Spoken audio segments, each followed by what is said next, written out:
কোন স্ট্যাটাসে শেখ হাসিনার ভারতে অবস্থান? এ প্রশ্নে আইনজীবীরা বলছেন তাকে রাষ্ট্রীয় অতিথির মর্যাদা দিয়েছে নয়াদিল্লি। নইলে কূটনৈতিক পাসপোর্ট বাতিলের পরেই তাকে দেশে ফেরত পাঠাতো তারা। আর বন্দি বিনিময় চুক্তির আওতায় তাকে দেশে ফেরানোর প্রসঙ্গে ভারতের আইনজ্ঞদের দাবি সেটি প্রযোজ্য অপরাধীদের ক্ষেত্রে, রাষ্ট্রপ্রধানদের জন্য তা নয়। ছাত্র জনতার অভ্যুত্থানে আওয়ামী লীগ সরকারের পতন হয় ৫ আগস্ট। এরপর থেকেই ভারতে অবস্থান করছেন সাবেক প্রধানমন্ত্রী শেখ হাসিনা। বাংলাদেশের সঙ্গে সই হওয়া সংশোধিত ট্রাভেল অ্যারেঞ্জমেন্ট অনুযায়ী কূটনৈতিক বা অফিসিয়াল পাসপোর্ট থাকা ব্যক্তিরা একে অন্যের দেশে ভিসা ছাড়াই থাকতে পারবেন ৪৫ দিন। তবে শেখ হাসিনার ক্ষেত্রে সে মেয়াদও শেষ হয়ে গেছে ১৮ সেপ্টেম্বর। এছাড়া গত মেয়াদের সব কূটনৈতিক পাসপোর্ট অন্তর্বর্তী সরকার বাতিল করায় প্রশ্ন উঠেছে, তাহলে সাবেক প্রধানমন্ত্রী ভারতে থাকছেন কোন মর্যাদায়? তবে সেটি রাজনৈতিক আশ্রয় না শরণার্থী, তা নিয়ে নীরব ঢাকা দিল্লি। নর্মালি এটা হলো ক্যালেন্ডার ডে, কিন্তু বিয়ন্ড দ্যাটও কিন্তু থাকতে পারে না এমন কোনো কথা নাই। আমাদেরও অনেকেই বিভিন্ন দেশে থেকেছে পাসপোর্ট ছাড়া। আমরা কোনো আগ্রহ প্রকাশ করিনি এখন এই ব্যাপারে অফিসিয়াল। তবে আইনজীবীদের ব্যাখ্যা, শেখ হাসিনাকে ভারতে স্বাগত জানানো হয় সরকারিভাবে। ঢাকার চোখে তিনি পালিয়ে গেছেন, আর ভারতের বক্তব্য সেখানে যাওয়ার ইচ্ছের কথা জানান শেখ হাসিনা। তাতে দিল্লি রাজি হয়েছে। এসবই প্রমাণ করে সাবেক প্রধানমন্ত্রীকে অতিথি হিসেবেই দেখছে মোদি সরকার। ফলে ইন্ডিয়া যেমন তাকে রাখতে পারে না, তাকে আবশ্যিকভাবে অব্লিগেটরি যে তাকে ডিপোর্ট করতেই হবে, সেই যে বাধ্যবাধকতা আছে, ইন্ডিয়া সেই বাধ্যবাধকতা কিন্তু পালন করেনি। সুতরাং এর থেকেই বোঝা যায় যে ইন্ডিয়া শেখ হাসিনাকে সাধারণ নাগরিক হিসেবে তাকে আশ্রয় দিয়েছে, সেটা বলা যায় না। তাকে রাষ্ট্রীয় অতিথির মর্যাদায় তাকে আশ্রয় দিয়েছে। আইন অনুযায়ী যদি বিবেচিত হয়, শেখ হাসিনা ইন্ডিয়ার থেকে অন্য কোনো দেশে যেতে পারেন না। এদিকে শেখ হাসিনার বিরুদ্ধে গণহত্যা সহ ১৫০রও বেশি মামলা হয়েছে সারা দেশে। বিচার শুরু হলে বন্দি বিনিময় চুক্তির আওতায় তাকে ফেরত চাইবে ঢাকা। ভারতের আইনজীবী একে অসম্ভব বললেও সম্ভব বলছেন দেশের আইনজীবীরা। পেতে পারে না তো। সেই অর্থে রাষ্ট্রপ্রধানদের বিরুদ্ধে কোনো রকম চুক্তি নেই, কোনো রকম আইন নেই। যেটা বাংলাদেশের সঙ্গে ভারতের চুক্তি আছে, প্রত্যাপন চুক্তি, সেটা অপরাধীদের। যার শাস্তি ১ বছরের বেশি হয় তার ক্ষেত্রেই এই চুক্তিটা প্রযোজ্য হয়। সুতরাং এই চুক্তিটি প্রেসিডেন্ট, প্রাইম মিনিস্টার, রাষ্ট্রীয়ভাবে উচ্চ পদমর্যাদায় যদি কেউ থাকে তার ক্ষেত্রে প্রযোজ্য হবে না, এই চুক্তিতে এমন কিছু বলা নেই। তবে বিশ্লেষকরা বলছেন শেখ হাসিনার বিষয়টি রাজনৈতিকভাবে দেখছে দিল্লি, আর এই ক্ষেত্রে সামলে রাখছে আওয়ামী লীগের সঙ্গে ঐতিহাসিক সম্পর্ককে। নাফিদা দৌলা, ইন্ডিপেন্ডেন্ট নিউজ, ঢাকা। গণহত্যার অভিযোগে আন্তর্জাতিক অপরাধ ট্রাইব্যুনালে পৃথক আরও ৩টি অভিযোগ দায়ের করা হয়েছে। এতে আসামি করা হয় সাবেক প্রধানমন্ত্রী শেখ হাসিনা, বিগত সরকারের প্রভাবশালী মন্ত্রী, এমপি সহ প্রায় ১৫০ জনকে। ছাত্র জনতার আন্দোলনে শহীদদের পরিবারের পক্ষে এবার গণহত্যার অভিযোগ করলেন জাতীয় নাগরিক কমিটি। বৃহস্পতিবার সকালে আন্তর্জাতিক অপরাধ ট্রাইব্যুনালে তারা এ অভিযোগ করেন। যাত্রাবাড়িতে পুলিশের গুলিতে নিহত দনিয়া কলেজ শিক্ষার্থী সাকিব হাসান ও লক্ষ্মীপুরের বাসিন্দা চট্টগ্রাম পলিটেকনিক ইনস্টিটিউটের শিক্ষার্থী ওসমান গনি নিহতের ঘটনায় আনা হয় অভিযোগ। এছাড়া মিরপুরের শিক্ষার্থী আহনাফের মা পারভিনও গণহত্যার আরেকটি অভিযোগ দায়ের করেন। ৪ তারিখ যখন ও যায়, আমি ৩ তারিখ ওকে। সেদিনের ঘটনার বর্ণনা দেন শিক্ষার্থীদের অভিভাবকরা। তো আমরা যতক্ষণে ওখানে যাই ততক্ষণে ওর লাশটা সোহরাওয়ার্দী মর্গে নিয়ে চলে যায়। আমার সন্তানের মাথার ভিতরে পিছনে গুলিটা লাগছে, আর পিছনে ডাইন সাইডে যে সিনা বরাবর গুলি লাগছে। ওসমান হত্যায় সাবেক প্রধানমন্ত্রী শেখ হাসিনা সহ ৫ জন এবং সাকিব হত্যায় সাবেক স্বরাষ্ট্রমন্ত্রী, আইনমন্ত্রী সহ ২৫ জনকে আসামি করা হয়। এছাড়া আহনাফ হত্যায় অজ্ঞাতনামা শতাধিক ব্যক্তিকে আসামি করা হয়েছে। ভুক্তভোগীদের বিনামূল্যে সব ধরনের আইনি সহায়তা দেয়া হবে বলে জানিয়েছে জাতীয় নাগরিক কমিটি। যেসব শিক্ষার্থী অত্যাচার নির্যাতনের শিকার হয়েছেন তাদেরকে ন্যায় বিচার প্রাপ্তির লক্ষ্যে জাতীয় নাগরিক কমিটি প্রো বোনো সার্ভিস তথা বিনামূল্যে আইনি সহায়তা প্রদান করবে। তবে অগ্রাধিকার ভিত্তিতে অভ্যুত্থানের শহীদদেরকে প্রাথমিক সার্বিক আইনি সহায়তা প্রদান করবে। আন্তর্জাতিক অপরাধ ট্রাইব্যুনালের চিফ প্রসিকিউটর তাজুল ইসলাম জানান, সুষ্ঠু ও ন্যায় বিচার নিশ্চিতে কাজ করবে ট্রাইব্যুনাল। আজকে আমার ব্রিফিংয়ে আসার এটা অন্যতম প্রধান কারণ ছাত্রছাত্রীদেরকে আশ্বস্ত করা যে তারা এখানে নির্ভয়ে এসে সাক্ষ্য দিতে পারে, ঘটনাগুলো জানাতে পারে এবং তাদের নিরাপত্তা দেওয়ার দায়িত্ব রাষ্ট্রের এবং আমাদের। চিফ প্রসিকিউটর আরও জানান, হতাহতদের স্বজন বা সহপাঠীরা ট্রাইব্যুনালে অভিযোগ নিয়ে আসলে গোপনীয়তা বজায় রেখে আইনি সকল সহায়তা নিশ্চিত করা হবে। আপনাদের দিকটাও দেখে আমরা হয়তো কথা বলি। Buddhadeb Kundu, independent news, Dhaka. Doctor Mohammad ইউনূসের নেতৃত্বাধীন অন্তর্বর্তীকালীন সরকার ঠিক পথে এগুচ্ছে কিনা এমন প্রশ্নে ভিন্ন ভিন্ন মত পাওয়া গেছে রাজনৈতিক দলগুলোর মধ্যে। বিএনপি মনে করে জনগণের আশা আকাঙ্ক্ষার প্রতিফলন ঘটাতে পারেনি অন্তর্বর্তী সরকার। অন্যদিকে জাতীয় পার্টি ও জামায়াতে ইসলামী মনে করছে সঠিক পথেই আছে অন্তর্বর্তী সরকার। শহীদদের আত্মার মাগফিরাত কামনা করে ৮ আগস্ট ডক্টর মোহাম্মদ ইউনূসের নেতৃত্বে অন্তর্বর্তীকালীন সরকার ক্ষমতা গ্রহণের পর ঘুরে ফিরে আলোচনায় আসছে এই সরকারের মেয়াদ কতদিন থাকবে, সংস্কার ও নির্বাচন কতদিনের মধ্যে শেষ হবে। যদিও অন্তর্বর্তীকালীন সরকার এখনো সংস্কার ও নির্বাচন নিয়ে কোনো রোডম্যাপ ঘোষণা করেনি। রাষ্ট্র সংস্কারের শনিবার থেকে রাজনৈতিক দলগুলোর সঙ্গে বৈঠকে বসতে যাচ্ছেন প্রধান উপদেষ্টা। তাদের মতামতের ভিত্তিতেই শুরু হবে সংস্কারের পরবর্তী কার্যক্রম। আমরা কিছুই চাই না, কোনো কিছুই চাই না। বিএনপির এই স্থায়ী কমিটির সদস্য মনে করেন, অন্তর্বর্তীকালীন সরকারের উদ্দেশ্য হওয়া উচিত দ্রুত নির্বাচন দেয়া, তা না হলে ব্যর্থ হওয়ার শঙ্কা আছে। আমরা মনে করি তাদের প্রধান কাজ হলো একটা সুষ্ঠু নির্বাচনের ব্যবস্থা করা, কিন্তু তারা নির্বাচনের চাইতেও বেশি গুরুত্ব দিচ্ছে সংস্কারে। যেই সংস্কার করতে তাদের কথাবার্তা শুনে মনে হয় যে 5 থেকে 10 বছর সময় লাগবে, যে তারা অধিকাংশ ক্ষেত্রেই জনগণের আশা আকাঙ্ক্ষার প্রতিফলন ঘটাতে পারেনি। অন্তর্বর্তীকালীন সরকার নিয়ে জাতীয় পার্টি সন্তুষ্ট হলেও আইন শৃঙ্খলা পরিস্থিতি আরও উন্নতি হওয়া উচিত ছিল বলে মনে করছেন দলটির মহাসচিব। আমরা এই সরকারের কর্মকাণ্ডে খুশি, তবে একটা জিনিস বলবো, সেটা হলো এখন পর্যন্ত ল অ্যান্ড অর্ডারের বিষয়টা কিন্তু এখন পর্যন্ত পুরোপুরি কন্ট্রোল হয় না। এদিকে জামায়াতে ইসলামী মনে করছে অন্তর্বর্তী সরকার সঠিক পথে আছে, তবে নির্বাচন ও সংস্কার নিয়ে রোডম্যাপ দেয়া উচিত বলে মনে করে দলটি। এমন একটা কঠিন অবস্থার পরে এতগুলো চ্যালেঞ্জ সামনে রেখে এই সময়টাকে খুব একটা পর্যাপ্ত যথেষ্ট বলে আমার মনে হয় না। খুব স্বল্প সময়ে তারা যতটুকু এগিয়েছেন, যতটুকু অগ্রগতি তারা লাভ করেছেন, সেটা ব্যাপারে আমরা আশাবাদী। তবে দলগুলো মনে করছে অন্তর্বর্তী সরকারের ব্যর্থ হওয়ার সুযোগ নেই। Mahmudul Hasan, independent news, Dhaka. রাষ্ট্র সংস্কারে গঠিত 6টি কমিশনের মধ্যে 5টির পূর্ণাঙ্গ গেজেট প্রকাশ করেছে সরকার। রাষ্ট্রপতির আদেশক্রমে বৃহস্পতিবার মন্ত্রিপরিষদ বিভাগ থেকে এই গেজেট প্রকাশ করা হয়। সরকারের পূর্ণাঙ্গ কমিটি পাওয়া 5 কমিশন হচ্ছে পুলিশ প্রশাসন, বিচার বিভাগ, নির্বাচন ব্যবস্থা, দুর্নীতি দমন ও জনপ্রশাসন। তবে সংবিধান সংস্কার কমিশনের পূর্ণাঙ্গ কমিটির গেজেট প্রকাশ এখনো বাকি রয়েছে। প্রতিটি কমিশনে একজন করে শিক্ষার্থী প্রতিনিধি রাখা হয়েছে। এছাড়া গেজেটে বলা হয় কমিশন চাইলে আরও সদস্য যুক্ত করতে পারবে। এই সংস্কার কমিশনের কার্যক্রম 3 অক্টোবর শুরু হয়েছে এবং সংশ্লিষ্ট সব মতামত বিবেচনা করে পরবর্তী 90 দিনের মধ্যে প্রতিবেদন অন্তর্বর্তী সরকারের প্রধান উপদেষ্টার কাছে হস্তান্তর করবে। বাংলাদেশের সঙ্গে সম্পর্ক নতুন উচ্চতায় নেয়ার উপায় নিয়ে আলোচনা করতে ঢাকায় আসছেন মালয়েশিয়ার প্রধানমন্ত্রী আনোয়ার ইব্রাহিম। অন্তর্বর্তী সরকারের প্রধান উপদেষ্টা অধ্যাপক ডক্টর মোহাম্মদ ইউনূসের আমন্ত্রণে আজ তিনি ঢাকা সফর করবেন।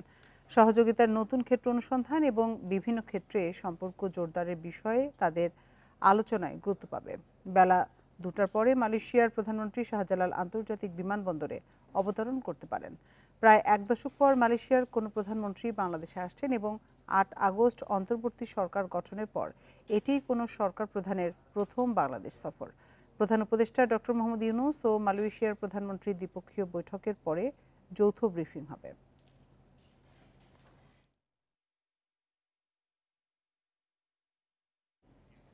আপনারা দেখছেন ইন্ডিপেন্ডেন্ট সংবাদ। সম্পূর্ণ অটোমেটেড মেশিনে তৈরি সাপোর্ট ফাইবার গ্লাস শীট, ব্যবসা এবার হবেই হিট। সব মামলা প্রত্যাহার করে শিগগিরই তারেক রহমানকে দেশে ফিরিয়ে আনতে অন্তর্বর্তী সরকারের প্রতি আহ্বান জানিয়েছেন বিএনপি সিনিয়র যুগ্ম মহাসচিব রুহুল কবির রিজভী। বিএনপির আইনজীবীরা বলছেন, সরকার গেজেট প্রকাশ করে মামলা থেকে অব্যাহতি দিলে তার ফেরার পথে আর কোনো বাধা থাকবে না। ১৬ বছর ধরে যুক্তরাজ্যে নির্বাসিত জীবনযাপন করছেন বিএনপির ভারপ্রাপ্ত চেয়ারম্যান তারেক রহমান। ১/১১ জরুরি অবস্থার সরকার ও পরে আওয়ামী লীগের আমলে তার বিরুদ্ধে মামলা হয় অর্ধশতাধিক। এর মধ্যে সাজা হয়েছে ৬ মামলায়, কিছু স্থগিত। ২০০৭ সালে গ্রেফতারের পর বন্দিদশায় নির্যাতনের শিকার হন তিনি। অসুস্থ অবস্থায় চিকিৎসার জন্য লন্ডনে যান। প্রতিকূল রাজনৈতিক পরিস্থিতিতে আর ফেরা হয়নি দেশে। ৫ আগস্ট ছাত্র জনতার গণঅভ্যুত্থানে স্বৈরাচারের পতনের পর তারেক রহমানকে দেশে ফেরানোর প্রত্যাশা তৈরি হয় বিএনপি নেতাকর্মী ও সমর্থকদের মধ্যে। রাজনৈতিক মামলায় অনেকের সাজা মওকুফ বা প্রত্যাহার হলেও বড় ধরনের অগ্রগতি নেই তার বিষয়ে। তাই আইনি জটিলতার দ্রুত অবসান চায় বিএনপি। এখন দেশনায়ক তারেক রহমানের দেশে ফিরে আসা, এটাই হচ্ছে আমাদের অন্যতম প্রধান দাবি। দ্রুত সময়ের মধ্যে তার ফিরে আসার জন্য সরকার উদ্যোগ গ্রহণ করবে। সকল মামলা প্রত্যাহার করে তার নামে যে সাজাগুলো দেওয়া হয়েছে সেগুলো প্রত্যাহার করে তাকে, এটা ১ ঘন্টার বিষয়। এটা আজকে যে কোনো সময় একটা এক্সিকিউটিভ অর্ডার দিয়ে সেটা প্রত্যাহার করা যাবে। আইনজীবীরা বলছেন, সরকার চাইলে আইনি বাধা সরিয়ে বিএনপির ভারপ্রাপ্ত চেয়ারম্যানকে দ্রুত দেশে ফিরিয়ে আনা সম্ভব। এই মামলাগুলো যেহেতু রাজনৈতিক উদ্দেশ্য প্রণোদিত মামলা, সে কারণে তিনি সরকার যদি ইচ্ছা করেন তাহলে পরে তাকে এই মামলার থেকে অব্যাহতি দিতে পারেন, এবং অব্যাহতি দিলে জনাব তারেক রহমান সাহেবের দেশে আসতে কোনো বাধা নাই বলে আমি আইনজীবী হিসেবে মনে করি। এই জ্যেষ্ঠ আইনজীবী আরও জানান, আইনের প্রতি শ্রদ্ধাশীল বলে আইনি প্রক্রিয়া শেষ করেই দেশে ফিরবেন তারেক রহমান। জনগণের ভোটে নির্বাচিত প্রতিনিধিদের কাছে ক্ষমতা হস্তান্তর করতে হবে। Jahanara Parvin, independent news, Dhaka. অন্তর্বর্তী সরকার আন্তরিক হলে ১.৫ বছরের আগেই জাতীয় নির্বাচন সম্ভব, তাই দ্রুতই নির্বাচনের রোডম্যাপ চায় বিএনপি। বিষয়টি আগামী শনিবার প্রধান উপদেষ্টার সঙ্গে বৈঠকে তুলে ধরার কথা জানিয়েছেন দলটির স্থায়ী কমিটির সদস্য ডক্টর খন্দকার মোশাররফ হোসেন ও সালাউদ্দিন আহমেদ। তাদের মতে গত ২ মাসে প্রত্যাশা অনুযায়ী রাষ্ট্র সংস্কারের কাজ এগোয়নি। ছাত্র জনতার গণ অভ্যুত্থানে শেখ হাসিনা সরকারের পতনের পর অন্তর্বর্তী সরকারের প্রধান উপদেষ্টার দায়িত্ব নিয়ে এ পর্যন্ত রাজনৈতিক দলগুলোর সাথে ২ দফা বৈঠক করেছেন ডক্টর মোহাম্মদ ইউনূস। সরকার গঠনের ২ মাসের মাথায় আবারও বিভিন্ন দলের সঙ্গে বসছেন প্রধান উপদেষ্টা। তৃতীয় দফায় রাজনৈতিক দলের নেতাদের মতামত শোনার পাশাপাশি সরকারের সংস্কার কাজের অগ্রগতি তুলে ধরা হবে। শনিবার প্রথম বৈঠক বিএনপির সঙ্গে। এতে ভোটাধিকারের গুরুত্ব তুলে ধরে দেশের মানুষ যে ভোটের অপেক্ষায় আছে তা তুলে ধরবে বিএনপি। যত দ্রুত সম্ভব নির্বাচন দিয়ে তারা সরকার থেকে বিদায় নেবে, তত এই সরকারের জন্য মঙ্গল, এই দেশের জনগণের জন্য মঙ্গল, গণতন্ত্রের জন্য মঙ্গল। যদি এই সরকার যদি আন্তরিক হয়, এখন থেকে তারা যদি পজিটিভ ইতিবাচক কর্মসূচি গ্রহণ করে, 18 মাসের আগেই এটা সম্ভব। অন্তর্বর্তী সরকারের কাছে জনগণের প্রত্যাশা অনেক, তবে প্রত্যাশার সঙ্গে তাল মেলাতে পারছে না কাজের গতি, দাবি বিএনপি নেতাদের। প্রশাসনিক যে অত্যন্ত গুরুত্বপূর্ণ পদগুলো আছে, আমরা দেখতে পাচ্ছি যে 2 মাসে আমরা যে প্রত্যাশা করেছিলাম, এই সরকার সেই ক্ষেত্রে সেই পরিমাণ সংস্কার করতে পারে নাই। প্রধান উপদেষ্টার সঙ্গে বৈঠকে নির্বাচনী রোডম্যাপ ছাড়াও প্রশাসন, নির্বাচন কমিশন সহ বিভিন্ন প্রতিষ্ঠান সংস্কার ইস্যুতে মতামত দেবে বিএনপি। আমাদের অগ্রাধিকারের মধ্যে নির্বাচনের রোডম্যাপ এবং নির্বাচন অনুষ্ঠান সংক্রান্ত যে সমস্ত রিলেটেড সংস্কার আছে ওগুলোর বিষয়ে আমাদের কথা থাকবে। প্রশাসনিক সংস্কারের বিষয়ে কিছু আমাদের পরামর্শ থাকবে। যেহেতু এখনো পর্যন্ত দেখা যাচ্ছে যে প্রশাসনের বিভিন্ন ক্ষেত্রে যারা বসে আছে তারা হচ্ছে সাবেক ফেসিবাদের দোসর, এবং তারা এই সরকারকে খুব বাধা সৃষ্টি করছে বিভিন্ন তাদের কর্মসূচি, কর্মপরিকল্পনা বাস্তবায়নে। নির্বাচন যখনই হবে, সুষ্ঠু হলে বিএনপি জয়ী হয়ে সরকার গঠন করবে বলেও আশাবাদ দলটির নেতাদের। মাহমুদ শরীফ, ইন্ডিপেন্ডেন্ট নিউজ, ঢাকা। কাতার এবং মালদ্বীপের সঙ্গে বন্দি বিনিময় চুক্তির খসড়া ও অনুসমর্থনের প্রস্তাব অনুমোদন করা হয়েছে। এর ফলে ওই দুই দেশে বন্দি থাকা বাংলাদেশিদের দেশে ফিরিয়ে আনা সম্ভব হবে। বৃহস্পতিবার সন্ধ্যায় সংবাদ সম্মেলনে উপদেষ্টা পরিষদের বৈঠকের এ তথ্য জানান প্রেস সচিব। এক প্রশ্নের জবাবে তিনি বলেন, কালবেলার প্রতিবেদন কতটা সত্য তা খতিয়ে দেখা হচ্ছে। বৃহস্পতিবার সকালে রাজধানীর তেজগাঁয়ে প্রধান উপদেষ্টার কার্যালয়ে অনুষ্ঠিত হয় উপদেষ্টা পরিষদের বৈঠক। বৈঠকে মালদ্বীপে বন্দি বাংলাদেশিদের ফিরিয়ে আনার চুক্তি খসড়ার অনুমোদন করা হয়। এছাড়া কাতারে সাজাপ্রাপ্ত বাংলাদেশিদের ফিরিয়ে এনে সাজা সম্পন্নের চুক্তি প্রস্তাবের অনুমোদন দেওয়া হয়। পরে রাজধানীর ফরেন সার্ভিস একাডেমিতে এক সংবাদ সম্মেলনে বিস্তারিত জানানো হয়। কাতার বা মালদ্বীপের সেন্টেন্সড হয়েছেন তাদেরকে আমরা ফিরিয়ে আনতে পারবো, বা তারা তাদের যে টার্মগুলো, যেগুলো জেল টার্মগুলো হয়তো বা ওনারা বাংলাদেশে এসে এটা তাদের বাংলাদেশের মাটিতে তাদের এই জেল টার্ম তারা কমপ্লিট করতে পারবেন। এ সময় সাংবাদিকদের প্রশ্নের জবাবে প্রেস সচিব জানান, টাকার বিনিময়ে ডিসি নিয়োগ নিয়ে যে সংবাদ প্রকাশিত হয়েছে তার সত্যতা খতিয়ে দেখা হচ্ছে। আমরা আশা করব যে তারা কোনো ধরনের কোনো ডিসইনফরমেশন যাতে না ছড়ান, আমরা এটা খতিয়ে দেখছি এবং সেই অনুযায়ী আমরা হয়তোবা এটা নিয়ে আশা করছি যে একটা হাই লেভেল একটা কমিটি হবে, সেখানে কিছু সিনিয়র জার্নালিস্টকেও আমরা ইনক্লুড করতে চাচ্ছি। উপদেষ্টা পরিষদের বৈঠকে 2024 থেকে 2027 সাল পর্যন্ত রপ্তানি নীতিমালার অনুমোদন দেওয়া হয়। এর ফলে প্রতি বছর $110 বিলিয়ন রপ্তানির লক্ষ্যমাত্রা নির্ধারণ করা হয়েছে। এ সময় শ্রমিক অসন্তোষ নিরসনের প্রধান উপদেষ্টা নির্দেশ দিয়েছেন বলেও জানান প্রেস সচিব। ভালো কিছু পদক্ষেপ দেখবেন, সেই পদক্ষেপের আলোকে আমরা আশা করছি যে যেই প্রোগ্রেসগুলো হচ্ছে সেটা শেষ হবে। শনিবার বেলা 2:30 থেকে রাজনৈতিক দলগুলোর সঙ্গে বৈঠক করবেন প্রধান উপদেষ্টা। বিএনপির সঙ্গে আলোচনার মধ্য দিয়ে শুরু হবে এ সংলাপ। বন ইবনে কামাল, ইন্ডিপেন্ডেন্ট নিউজ, ঢাকা। দ্রুতই বাতিল হচ্ছে সাইবার নিরাপত্তা আইনসহ সব ধরনের কালাকানুন। বৃহস্পতিবার বিকেলে রাজধানীতে এক মত বিনিময় সভায় একথা জানান আইন উপদেষ্টা আসিফ নজরুল। বলেন, বাংলাদেশকে সব ধরনের কালাকানুন মুক্ত করা হবে। এ আইনে দায়ের করা মামলা প্রত্যাহারের উদ্যোগ নেওয়া হয়েছে বলেও জানান উপদেষ্টা। সাইবার নিরাপত্তা আইনের প্রস্তাবিত খসড়ার সংশোধনে নিয়ে মতবিনিময় সভা করে আইন মন্ত্রণালয়। মুক্তিযুদ্ধ, মুক্তিযুদ্ধের চেতনা, বঙ্গবন্ধু শেখ মুজিবুর রহমান, জাতীয় সঙ্গীত বা জাতীয় পতাকা সম্পর্কে বিদ্বেষ, বিভ্রান্তি ও কুৎসামূলক প্রচারণার জন্য সাজার বিধান বাতিল সহ 4টি ধারা বাতিলের প্রস্তাব করে আইন মন্ত্রণালয়। বেশ কিছু বিষয় সংযোজনের প্রস্তাবও রাখে তারা।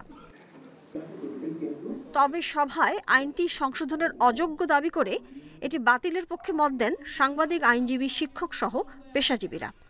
আমি আন্ডার 18 ছিলাম, কাগজপত্র দেখানো হলো, 2 বছর পলাতক দেখানো হয়েছে, দেখানো হলো যে আমি ভার্সিটিতে গিয়েছি, পড়াশোনা করেছি, সব কিছু করেছি, কিন্তু তারা সেই জিনিসগুলো মানেনি, আমাকে আদালতের মতো বিচার করেছে। এই ধরনের আইন আরো একটু স্পেসিফিক অ্যান্ড ফোকাসড হওয়া দরকার। সাইবার নিরাপত্তার নামে, ডিজিটাল নিরাপত্তার নামে পুরো সমাজে নিরাপত্তাহীনতা সৃষ্টি করেছে, নিরাপত্তাহীনতা বোধ সৃষ্টি করেছে। কাজেই এই নামটাও থাকা উচিত না বলে আমি। তথ্য উপদেষ্টা জানান, আইনটি বাতিল না স্থগিত করা হবে, দ্রুত সেই সিদ্ধান্ত নেওয়া উচিত। আইনটাকে আসলে আমরা যতভাবেই সংশোধন করি না কেন, এই মনস্তত্ত্বটার কারণে কিন্তু মানুষের কাছে ওই অনাস্থাটা আসলে থেকে যাবে। এটা একটা বড় প্রবলেম। আমি কোনোভাবেই আসলে এই আইনটা সম্পূর্ণ সংশোধন করেও এই নামটাও যদি রেখে দেয়, তাহলেও মানুষ এই আইনটাকে বিশ্বাস করবে না আসলে। আইন উপদেষ্টা জানান, সকল কালা কানুন থেকে দেশকে মুক্ত করা হবে। অবশ্যই আমাদের ডিজিটাল সিকিউরিটি অ্যাক্ট বাতিল করা উচিত, সেদিকে আমরা যাব। ঠিক এই মুহূর্তে পুরাটা বাতিল করব নাকি স্পিচ অফেন্স সব বাতিল করে দিব, কথা বলে নিব, বাট আলটিমেট এটা বাতিল হবে।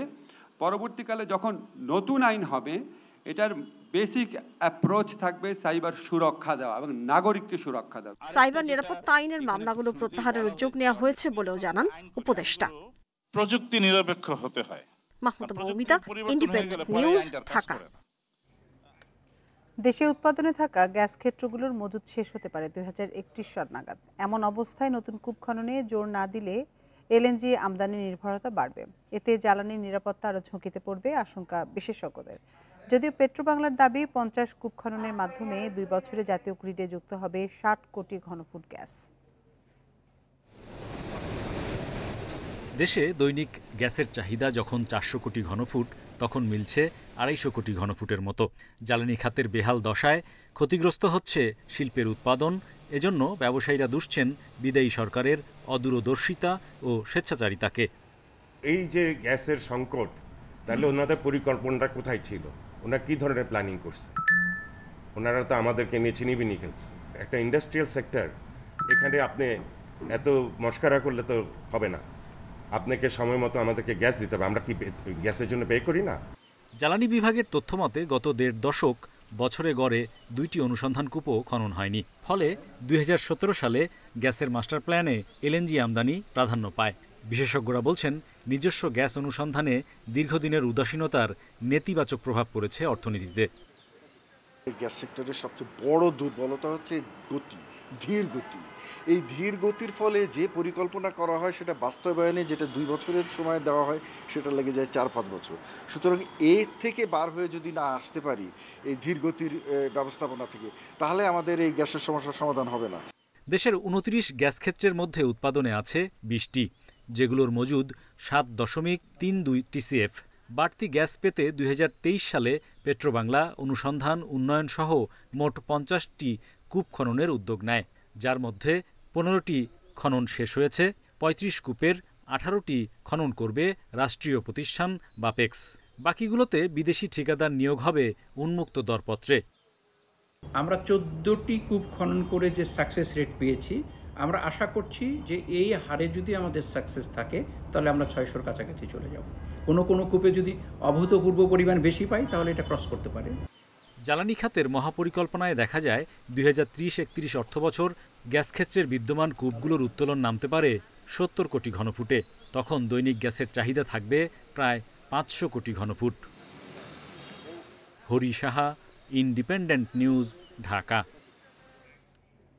জাহাঙ্গীরনগর বিশ্ববিদ্যালয়ের বৈষম্য বিরোধী আন্দোলনের 17 সমন্বয়ক ও সহ সমন্বয়ক পদত্যাগ করেছেন।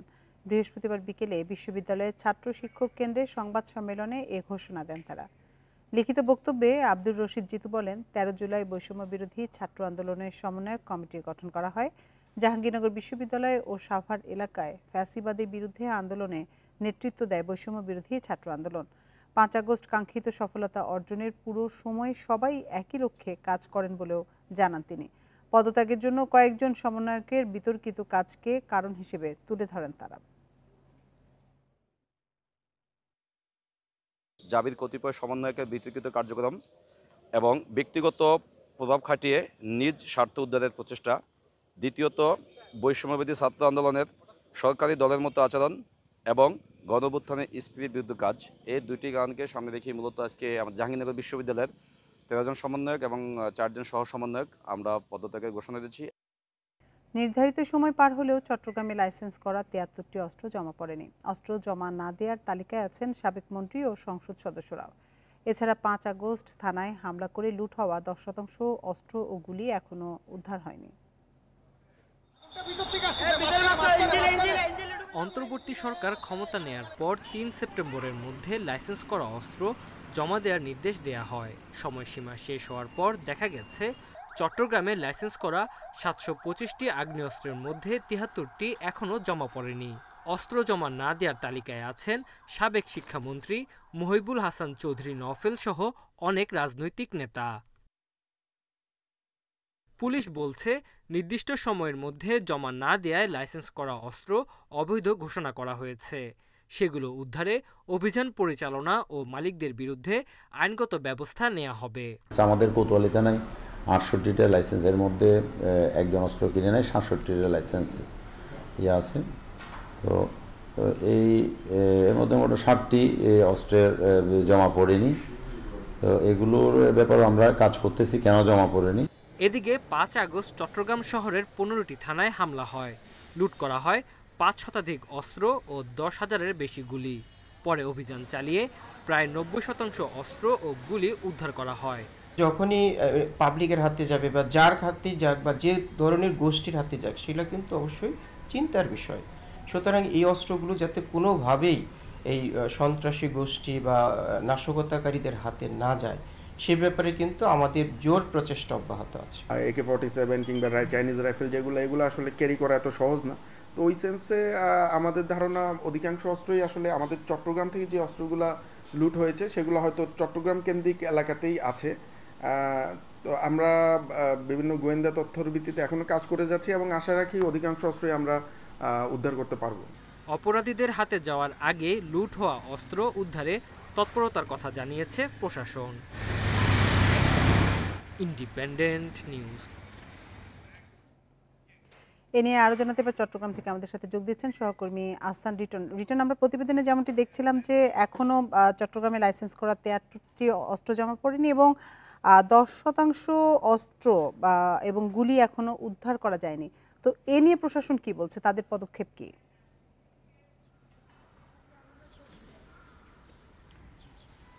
দেখুন, চট্টগ্রামের গেল 5 আগস্ট সারা দেশের মতো চট্টগ্রামে যে থানাগুলোতে আসলে লুটপাট হয়েছিল সেই ধারাবাহিকতার মধ্যে দেখেছি অসংখ্য অস্ত্র এবং গুলি প্রতিটি থানা থেকে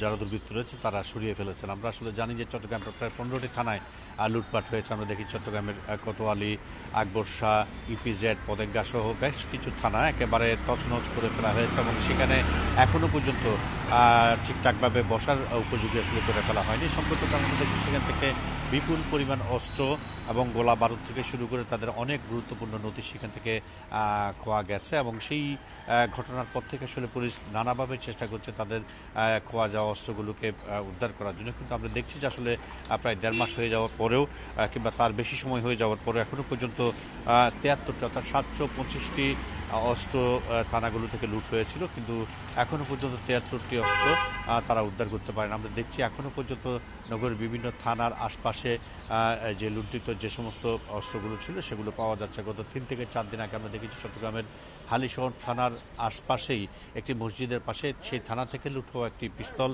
কে বা কারা একটি ঝোপের মধ্যে ফেলে যায়, পরবর্তীতে পুলিশ সেটি উদ্ধার করে।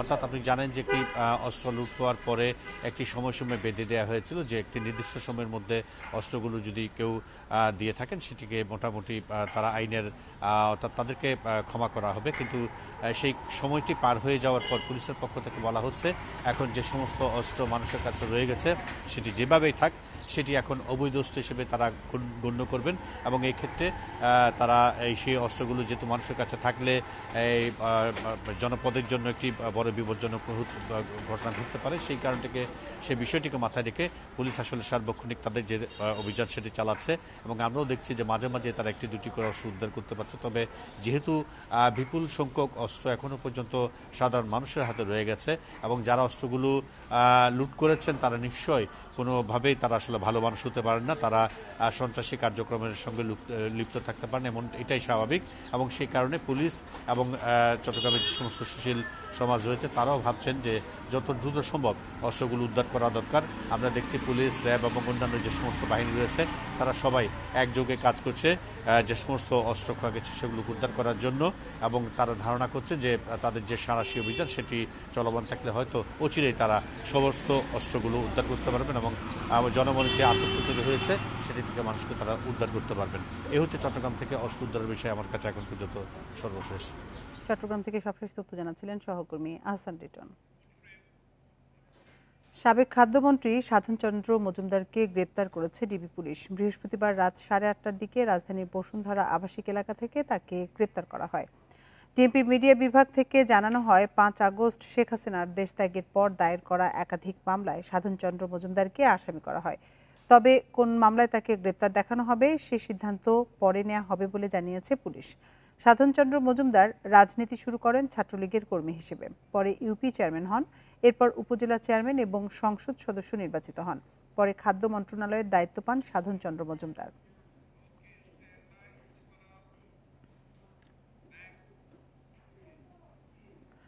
আশুলিয়ায় একটি কার্টনের ভেতরে মিলেছে অজ্ঞাত এক নারীর মাথাবিহীন মরদেহ। বৃহস্পতিবার রাতে উপজেলার কাঠগড়া চৌরাস্তা এলাকা থেকে মরদেহটি উদ্ধার করা হয়। পুলিশ জানিয়েছে চৌরাস্তা এলাকায় কার্টনের ভেতরে এক নারীর মরদেহের খণ্ডিত অংশ দেখতে পায় স্থানীয়রা। পরে আশুলিয়া থানা পুলিশকে খবর দেয়া হয়। পুলিশ ঘটনাস্থলে এসে বাক্সটি খুলে নারীর মাথাবিহীন মরদেহ উদ্ধার করে। এই ঘটনায় অজ্ঞাত নারীর পরিচয় শনাক্ত ও খণ্ডিত দেহের অংশ উদ্ধারের চেষ্টা চলছে বলেও জানায় পুলিশ।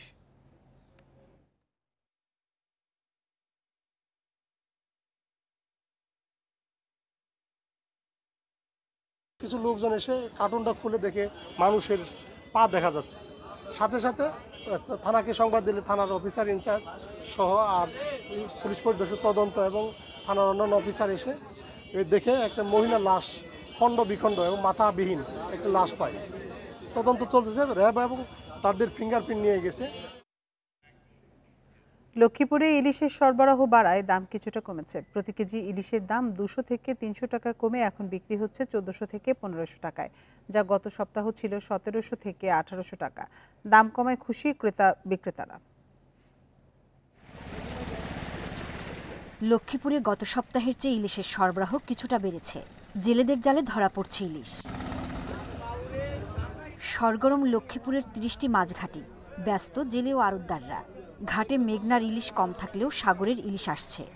গত বছরের চেয়ে এই বছর তুলনামূলক মাছ অনেক কম। দীর্ঘ আজকে 3 দিন থেকে মাছ একটু দেখা দিছে, দাম একটু সামান্য শিথিল হয়েছে। ঘাটা আসতেছে, আমি আরো মনে হয় 15 দিন আগে আসছে, মাছ এরকম ছিল না, এখন মোটামুটি মাছ ঘাটা দেখা যাইতেছে।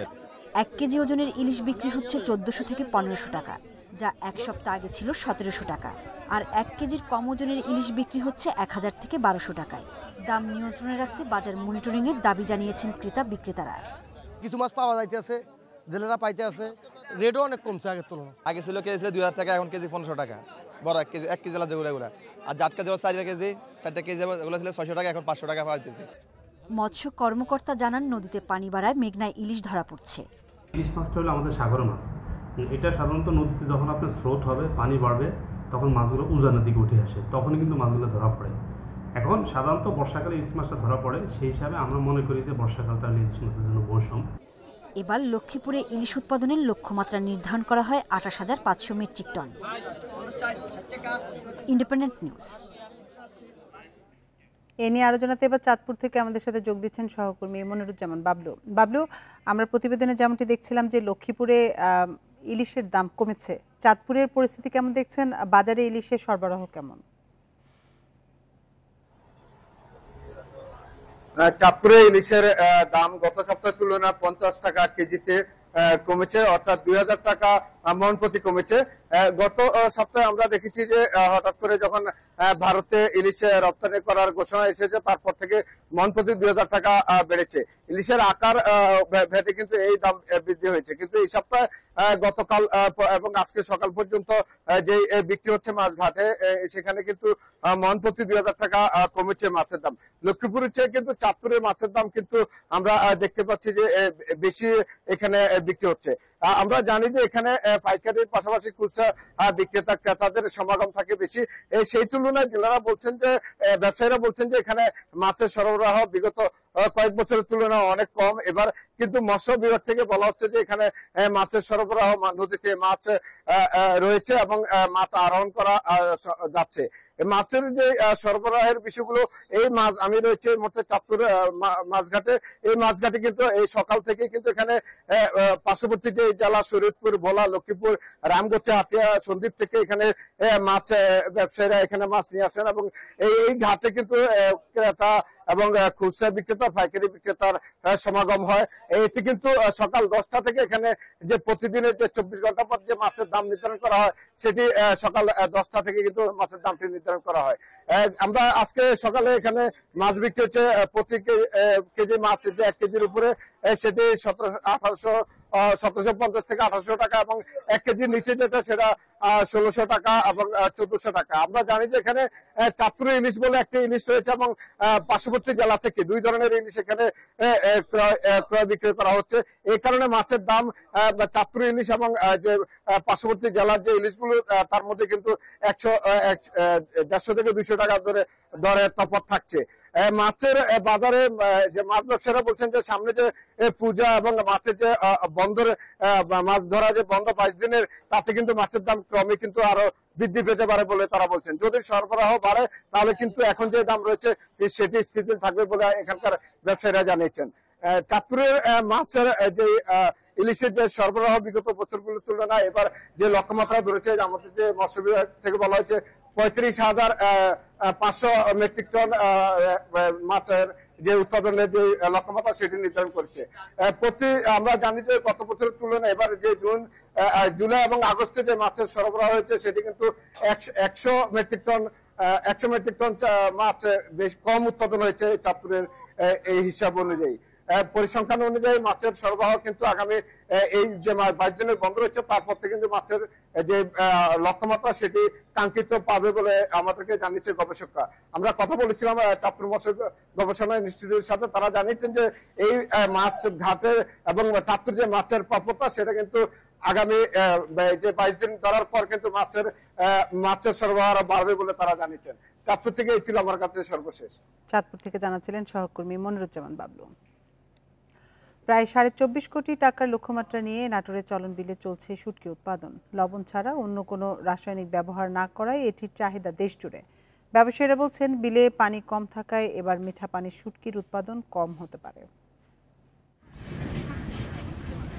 নাটোর বগুড়া মহাসড়কের পাশে অর্ধশত ছোট বড় চাতালে শুকনো হচ্ছে চলন বিলের পুঁটি, টাকি, চান্দা, ট্যাংরা, বোয়াল সহ বিভিন্ন প্রজাতির মাছ। ব্যবসায়ীরা বলছেন এবার বিলে পানি কম, মাছের আকার হয়েছে ছোট, শুটকি উৎপাদনও তাই কম হবে।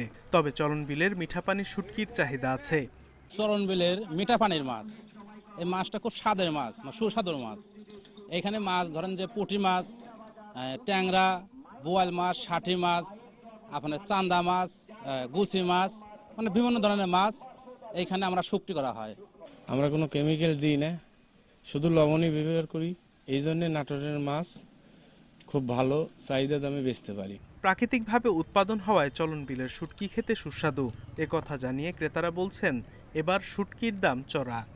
চলন বিলের মাছ অনেক সুস্বাদু, অনেক মজা লাগে খাইতে, আর কোনো কেমিক্যাল ছাড়া অনেক ভালো লাগে খাইতে। লবণ দিয়ে শুধু রাখে আর কি। প্রত্যেকবারই মাছ কিনি, এবার মাছের আমদানি কম কিন্তু খেতে সুস্বাদু লাগে তাই কিনতে আসছি, দামটা অনেক বেশি।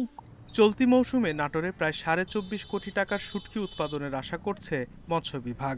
এবছর একটু পানি লেটে আসছে, আপনার জানেন যে জুন মাস পর্যন্ত তেমন বৃষ্টিপাত ছিল না, যে কারণে অনেকে আশঙ্কা করছেন যে হয়তো উৎপাদন একটু কম হবে। তবে শেষের দিকে আমাদের যেহেতু আবার বর্ষা হয়েছে এবং এখনো পানি আছে, তো আমরা আশা করছি হয়তো উৎপাদন ব্যাহত হবে না।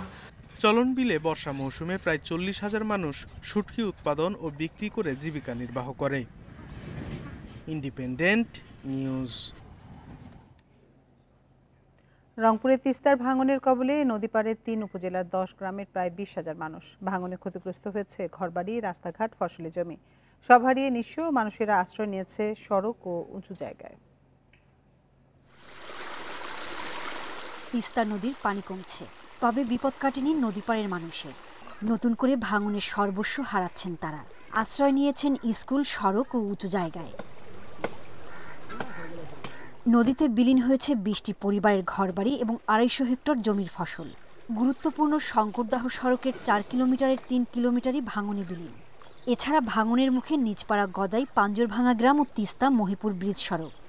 8 ঘন্টা আমাদের মনে হয় হাফ মিটার ভাঙে গেছে, আর কিছুক্ষণ থাকলে আরো 1 মিটার চলে যেতে পারে। এখন থাকি বাড়ি ভাঙিয়েছিল 7বার বাড়ি ভাঙা, কোনো নদীর কাজ নেই। পানি নির্ভর যদি কাজ করে 100 বস্তা দিয়ে দেয়, 4000 বস্তা ধরে দিয়ে থই, এভাবে নদীর কাজ হয় না। আমাদের ভাঙনের হাত থেকে রক্ষা করার মতো কেউ নাই। পানি উন্নয়ন বোর্ড বলছে ভাঙন ঠেকাতে এলাকায় জিওব্যাগ ফেলা হচ্ছে। স্বল্প সময়ে আমরা প্রকল্প দাখিল করব এবং প্রকল্পটি পাশ হলে, অনুমোদিত হলে এই নদী ভাঙনের যে সমস্যা আছে তিস্তা কেন্দ্রিক, নদী ভাঙনের সমস্যা সমাধান করা সম্ভব হবে। চলতি বছর বন্যায় 8 বারের মতো ভাঙনের কবলে পড়ে তিস্তাপাড়ের মানুষ। Independent news.